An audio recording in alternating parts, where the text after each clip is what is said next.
On peut pas être... il y a des gens qui attendraient que le prêtre soit bon en tout, soit saint en tout, mais en fait, bon, d'abord, je ne sais même pas s'il est saint en certains domaines.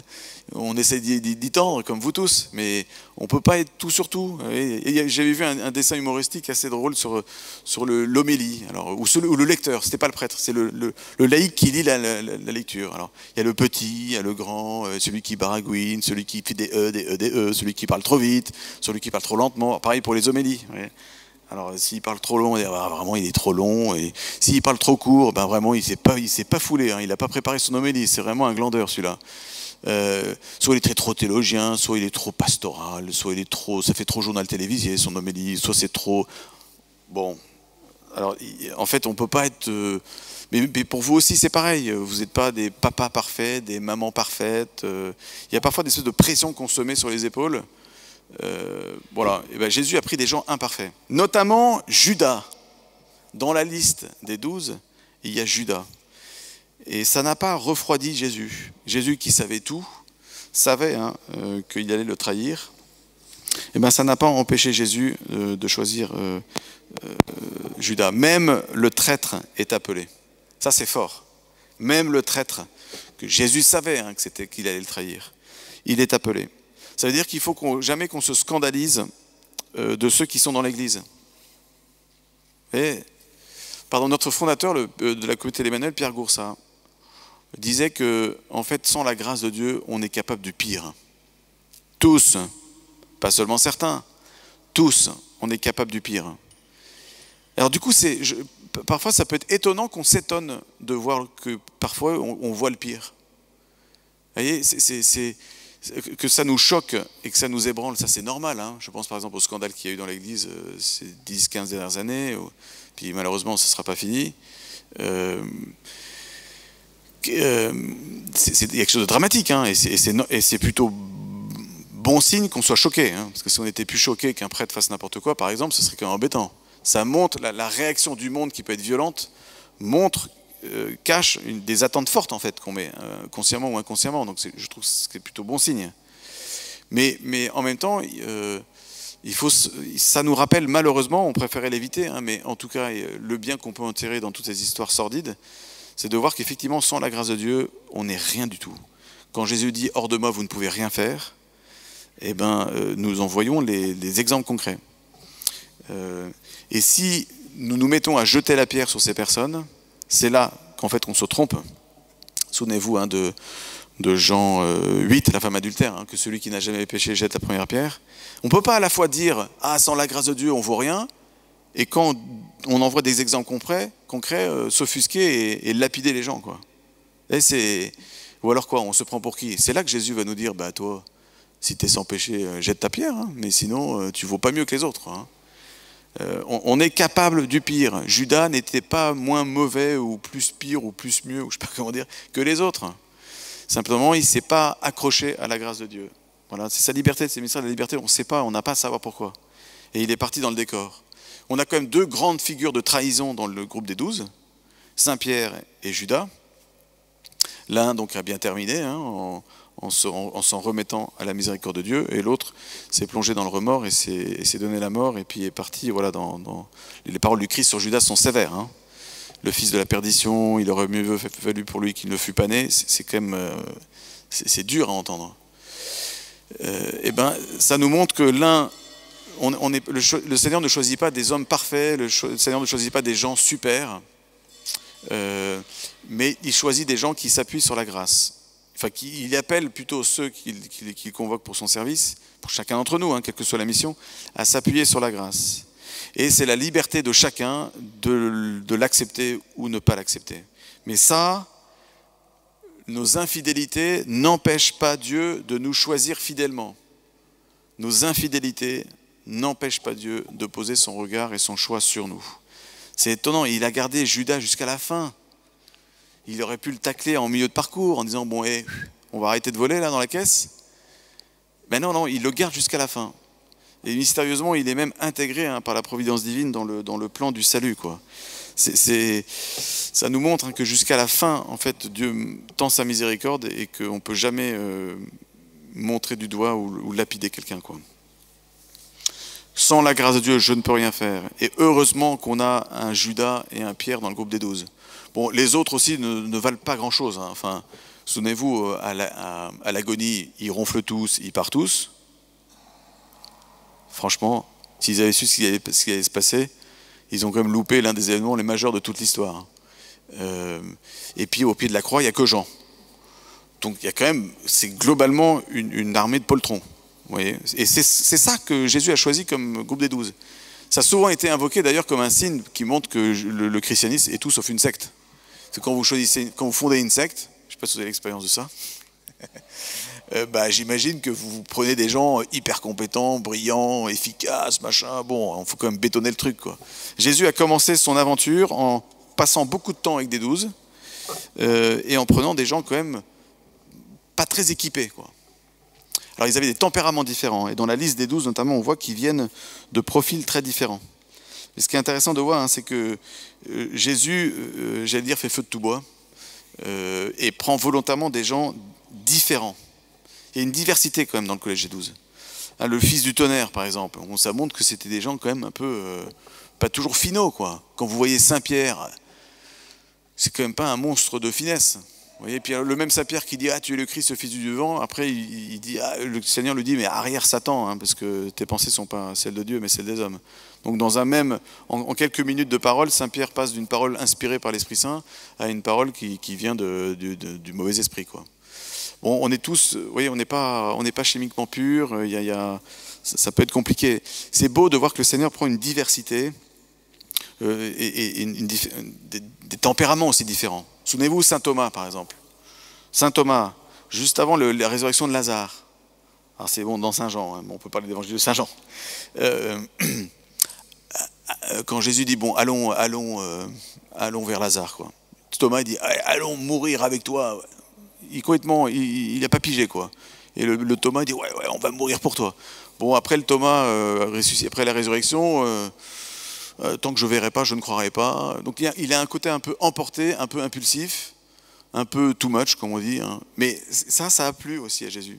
Il avait besoin de tempéraments comme ça. Vous avez Saint Jean le tout jeune, qui repose sur la poitrine du Christ, qui est très, très mystique, qui n'a pas ses envolées comme ça. Alors, il y a des envolées théologiques très fortes, oui, mais il n'était pas impulsif comme Thomas ou Pierre ou d'autres. Voyez. Ça plaît au Seigneur d'avoir différents profils. C'est important de bien voir cela. Et encore une fois, de voir que le Seigneur ne s'appuie pas seulement sur nos talents. Il a besoin de nos talents, mais ce n'est pas parce que je suis talentueux que je suis choisi. Vous voyez, il faut garder les deux. Il a besoin de nos compétences. Il faut faire fructifier nos compétences. Nos talents, l'intelligence que le Seigneur m'a donnée, le cœur qu'il m'a donné, les passions, ça, il faut le faire fructifier. C'est comme si on vous donne des trucs à planter dans votre jardin, et puis non, je vais pas les arroser parce que je suis humble. Alors non, t'es humble. L'humilité, c'est de faire développer ce que le Seigneur t'a donné. Vous voyez, Saint Jean 23, il disait, c'est un devoir pour tout homme de pousser à bout sa raison, de l'utiliser jusqu'à fond son intelligence. Pas 10%, 20%.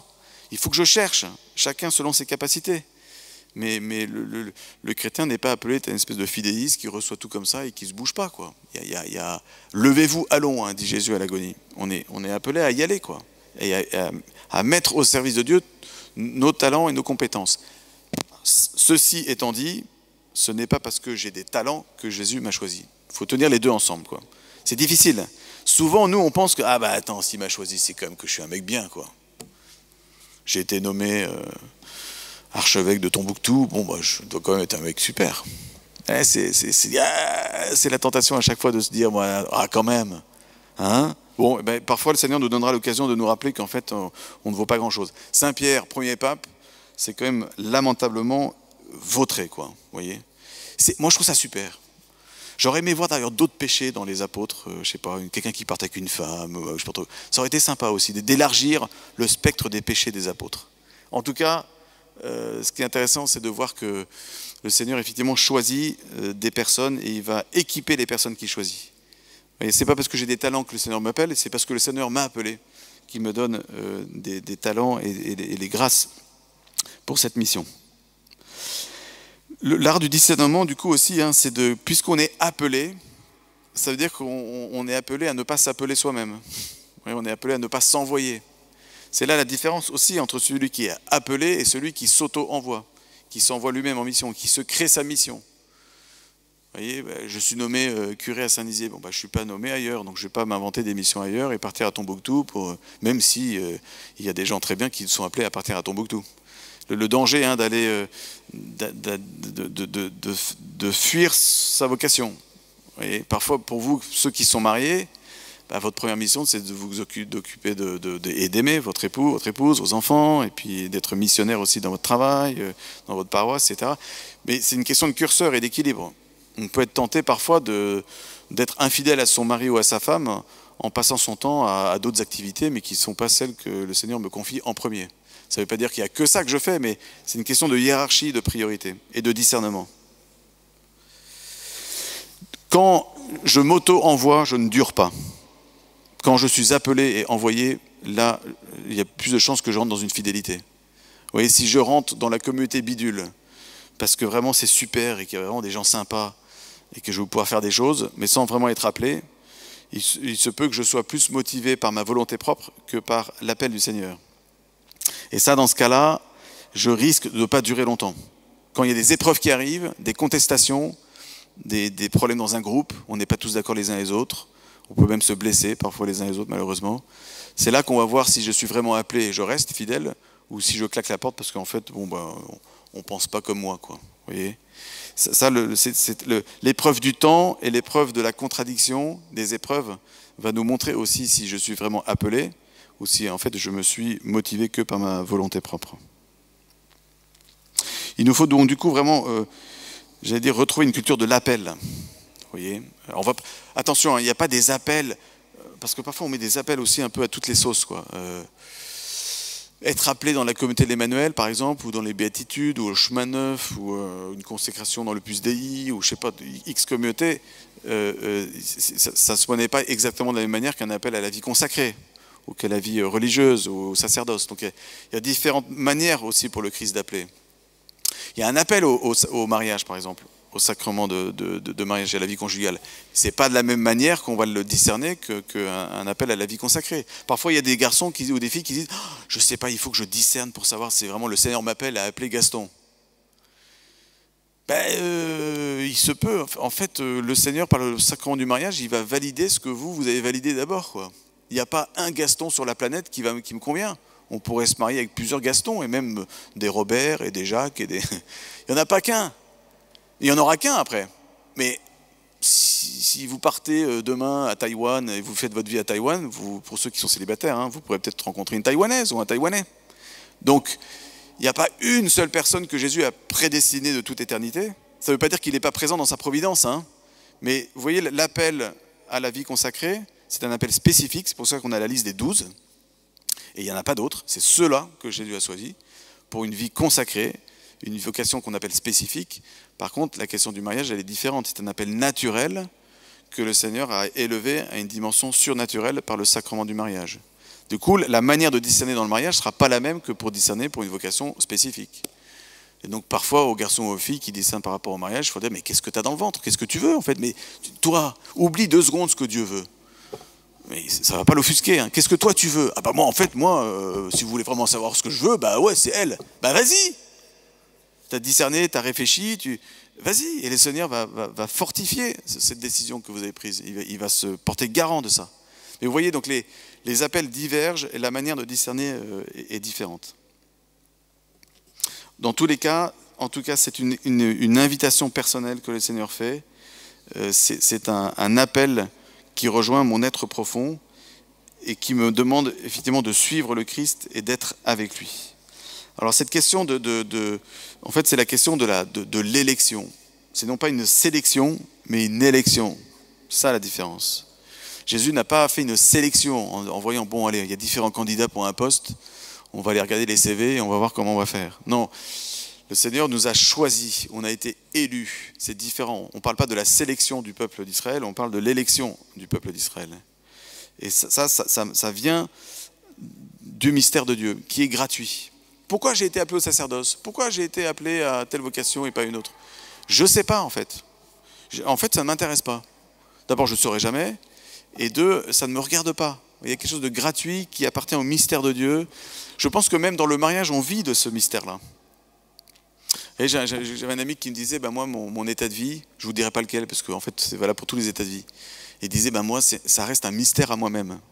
Il savait pourquoi il avait choisi cet état de vie, mais il disait, il y a une part de moi qui reste, ça m'échappe. Et j'aime bien que ça m'échappe. Il y a quelque chose de la gratuité du choix de Dieu. Alors, ce choix des 12 manifeste que le Seigneur a besoin d'une communauté. Jésus n'a pas voulu avancer sans être dans une communauté.